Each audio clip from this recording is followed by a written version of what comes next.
नमस्कार दर्शक बंधु आउट वीडियो आपको स्वागत करुच्ची। आज आम जालियानवालाबाग हत्याकांड विषय आलोचना करवा।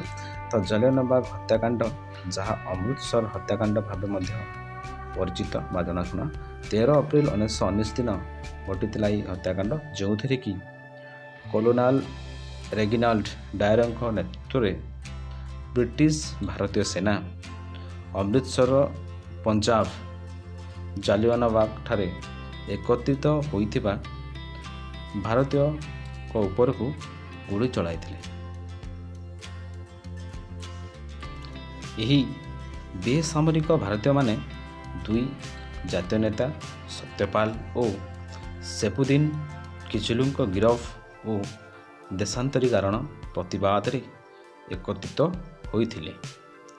यह एवं मध्य तर्कर विषय जे भारतीय माने डायर कौनसी सभा होई पारिबो नाही घोषणानामा विषय जानी ना नहीं,